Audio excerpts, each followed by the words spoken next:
अमोघ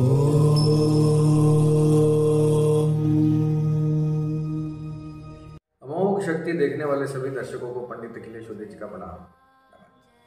मित्रों, मेरे पास यह प्रश्न अक्सर आता है कि बजरंग बाण का पाठ क्या है, इसको करने से क्या लाभ है, या कई बार हमने सुना है कि बजरंग बाण का पाठ नहीं करना चाहिए किसी भक्त को।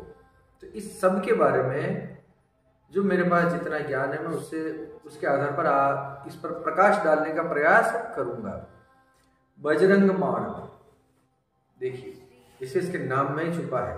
हनुमान चालीसा एक प्रकार का पाठ है। हनुमान जो प्रभु का नाम है, जो हनुमान जी महाराज का नाम है, हनुमान सौम्य नाम है, उनका सौम्य नाम है, यानी उनका शांत प्रकार का नाम है हनुमान। ठीक है, क्योंकि उनके इंद्र ने वज्र फेंका था और उनके हनु पर यहाँ पर चोट आई थी तो उनका नाम हनुमान पड़ा। अब दूसरा इनका नाम है बजरंग।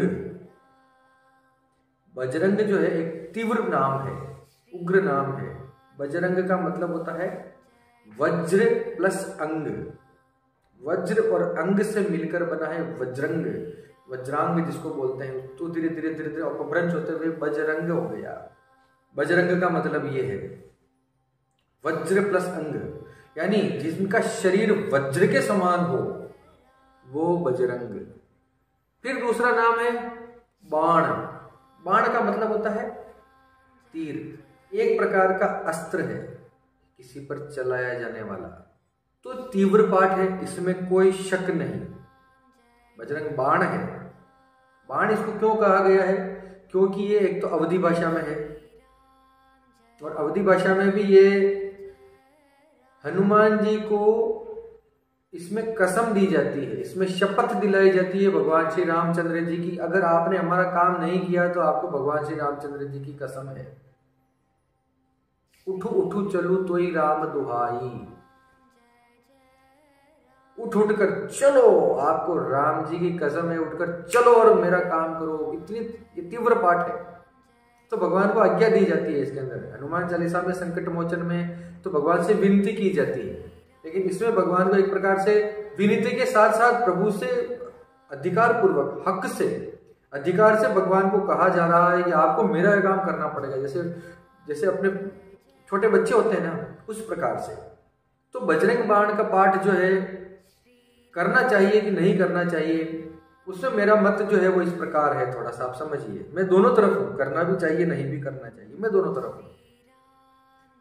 बिल्कुल जो शुद्ध दास भक्त हैं, दास हनुमान जी के भक्त हैं, श्री राम जी के सेवक हैं और भक्ति मार्गी हैं, प्रेम मार्गी हैं, रस मार्गी हैं, प्रभु से जिनको स्नेह है, जो भगवान हनुमान जी को बिल्कुल अपने घर के सदस्य जैसा या अपने शरीर का हिस्सा मानते हैं, ऐसा कुछ समझते हैं, जिनके लिए भक्ति सब कुछ है, उनके लिए बजरंग बाण का पाठ करना थोड़ा सा पीड़ादायक हो सकता है। पीड़ादायक मतलब उनको कोई वैसे नुकसान नहीं होगा, लेकिन उनको खुद को पीड़ा होगी, उनको स्वयं को ये लगेगा कि यार मैंने ये क्या कर दिया, क्योंकि अपना काम करवाने के लिए मैंने भगवान को श्री राम जी की कसम खिला दी। तो कसम, अगर भगवान को, हनुमान जी को श्री राम जी की कसम खिलाई जाएगी तो वो थोड़ा फिर वो मजबूर हो जाते हैं अपना काम करने के लिए, उनको करना पड़ता है। तो कोई अच्छा भक्त भगवान को इस तरह से परेशान थोड़ी करेगा, अपने इष्ट देव को इस तरह से मजबूर थोड़ी करेगा।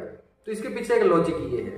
अब अगर ये पाठ नहीं किया जाना था भक्तों को, तो इसकी रचना क्यों की गई? देखिए, जीवन में कई सारे ऐसे मौके आ जाते हैं, ऐसे अवसर आ जाते हैं जब हमें तीव्र पाठ की, किसी प्रयोग की, किसी तीव्र प्रयोग की, उग्र प्रयोग की हमें करने की आवश्यकता हमें पड़ती है। तो इसमें मेरा मत ये है कि अगर आप हनुमान जी के भक्त हैं और आप निरंतर वर्षों से हनुमान जी का कोई पाठ या कोई साधना या कोई मंत्र या हनुमान चालीसा का पाठ आप करते आ रहे हैं और अगाध श्रद्धा है आपके मन में, तो आप बजरंग बाण का पाठ अपने किसी कार्य से आप नियमित रूप से कर सकते हैं। क्योंकि जिन पर हमारी आस्था होती है, जिन पर हमारी श्रद्धा होती है, जिन पर हमें विश्वास होता है कि ये तो हमें कभी निराश नहीं करेंगे, उनको हम हक से बोल सकते हैं। जिनको जानते नहीं, जिनसे इतनी मुलाकात नहीं, जिनसे इतना परिचय नहीं, उनको आप एक कसमें नहीं खिला सकते। हो सकता है वो भड़क जाए, लेकिन वर्षों से आप हनुमान जी की साधना करते आ रहे हैं, वर्षों से आपने हनुमान जी के प्रति आपके मन में श्रद्धा है, विश्वास है और आपको ऐसा लगता है कि हाँ हनुमान जी मेरा साथ देते हैं, फिर अगर जीवन में कोई मुश्किल घड़ी आ जाए तो बजरंग बाण का पाठ आप कर सकते हैं, इसमें कोई दोष नहीं। हम अपने किसी मिलने वाले को जबरदस्ती काम करवा सकते हैं, हक से, अपने अधिकार से करवा सकते हैं। बस इतना ध्यान रखें कि बजरंग बाण से पहले और बजरंग बाण के पाठ में, बजरंग बाण के बाद में किसी भी प्रकार से श्री रामचंद्र जी का कोई पाठ उठाकर कर लीजिए, या श्री राम जय राम जय जय राम 11 बार बोल लीजिए पहले और बाद में, इतना कर सकते हैं। तो बजरंग बाण एक तीव्र पाठ है, इसमें भगवान को कसम दी जाती है काम को करने के लिए, उनको मजबूर किया जाता है। तो कोई अच्छा या सच्चा भक्त इस प्रकार से नहीं करता, लेकिन जब जरूरत पड़ जाती है तो करना पड़ता है। इसमें मुझे कोई दोष ऐसा नजर नहीं आता। हाँ, अगर आप हनुमान जी की भक्ति नहीं करते और कहीं से सुन लिया, इंटरनेट पे देख लिया, यूट्यूब पे देख लिया, पिछले 3-4 महीने से आप हनुमान चालीसा पढ़ने लगे हैं और अब आपने कहीं से देख पढ़ सुन लिया कि बजरंग बाण बहुत तेज पाठ है और इससे सब काम हो जाते हैं, भूत प्रेत भाग जाएंगे, तो वो असर नहीं करेगा। तपस्या मांगती है प्रकृति। हनुमान जी के प्रति आपका विश्वास, आपके इष्ट देव हनुमान जी होने चाहिए। जिनके इष्ट देव हनुमान जी नहीं हैं उनको बजरंग बाण का पाठ नहीं करना चाहिए। ये सबसे इंपॉर्टेंट बात है इस वीडियो की, लिख लीजिएगा। अगर आप किसी देवी के भक्त हैं खास तौर से, या किसी भी और महादेव जी की या और किसी विष्णु भगवान की किसी के भक्त हैं और बरसों से उनकी उपासना करते आ रहे हैं, और अब अपने काम के लिए आपने बजरंग बाण का पाठ किया अचानक से, तो काम सफल नहीं होगा। हाँ, आपको नुकसान नहीं होगा क्योंकि आपके अपने इष्ट हैं और वो आपकी रक्षा करेंगे, तो आपको कोई बहुत बड़ा नुकसान नहीं होगा, लेकिन बजरंग बाण का लाभ आपको नहीं मिलेगा। अब बजरंग बाण अब ये भी प्रश्न आता है, इसी वीडियो में मैं सारी चीजें क्लियर कर देता हूँ। अब ये पूछा गया कई बार कि बजरंग बाण के रचयिता कौन है, बजरंग बाण आखिर किसने लिखा, क्योंकि इसके तुलसीदास जी के समग्र में, तुलसीदास जी का जो समग्र जो उनका साहित्य जो है, उनका जो लिखा हुआ है, उसमें कहीं भी बजरंग बाण का उल्लेख नहीं आता।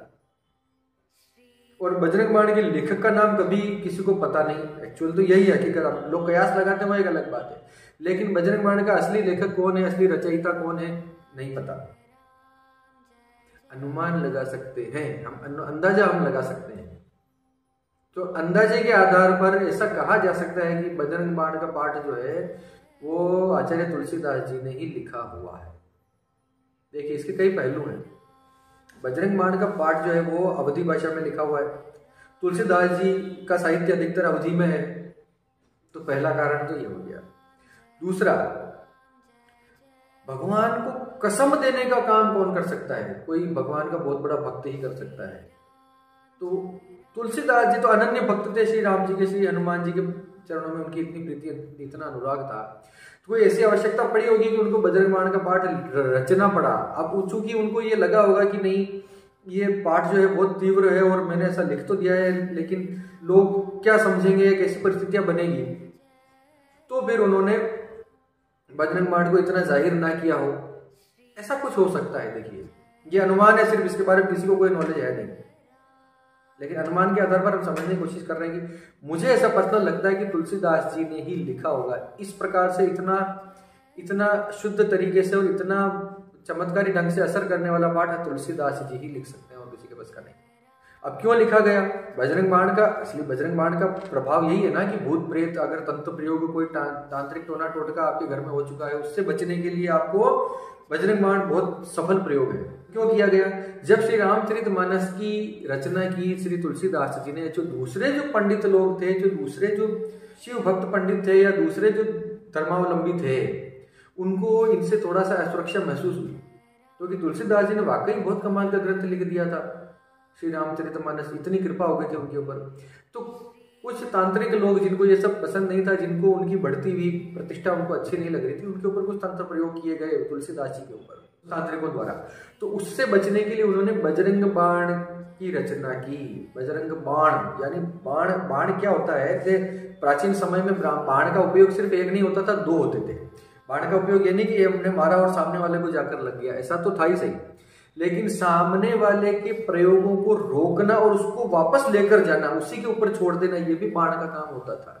आपने रामायण के एपिसोड में देखे होंगे ना, एक तीर इधर से आता है, एक तीर इधर से आता है, फिर दोनों टकराते हुए गायब हो जाता है या फिर वापस उसी की तरफ चला जाता है, वो बाण छोड़े जाते हैं। तो इस प्रकार से बजरंग बाण की रचना हुई थी तुलसीदास जी के द्वारा, जैसा मुझे लगता है। देखिए, मैं कोई दावा नहीं कर रहा हूँ इसका, लेकिन जितने हम रिसर्च कर पा रहे हैं, अध्ययन कर पा रहे हैं, उसके आधार पर स्पष्ट होता है कि तुलसीदास जी ने ही लिखा हुआ है। इसी के बाद इसकी जो भाषा है, बजरंग बाण की जो लैंग्वेज है, इसको जो पढ़ने का जो तरीका, अवधी भाषा में भी जो उसके शब्दावली जो इन्होंने रचना की, उसके आधार पर ये कहीं ना कहीं थोड़ा सा शाबर के निकट लगता है। हालांकि शाबर पाठ नहीं है, आप समझ ही गए इस बात को, लेकिन इसके लिखने का अंदाज, इससे बात करने का, इसके भाव का अंदाज, इसके बात करने का जो इसके पीछे जो भाव है, वो थोड़ा सा शाबर से मिलता जुलता है। और मैं इस बात से तो मैं पूरी तरह आश्वस्त हूं कि तुलसीदास जी को शाबर मंत्रों का ज्ञान था, इसमें कोई शक नहीं है मुझे, क्योंकि उन्होंने श्री रामचरितमानस में इस बात का उल्लेख किया है।